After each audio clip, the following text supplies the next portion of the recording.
बोली तोहार लागे सुनती सुहावन, गुलाबी रूपवा मन मोर लुभावन।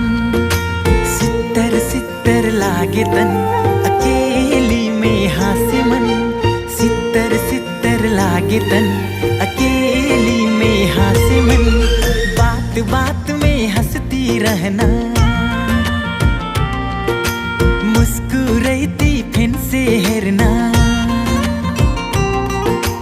हाय रे तू हर बानी, हेरती हेरती मोहनी लगैना। ई कैसिन बेईमानी, हेरती हेरती मोहनी लगैना।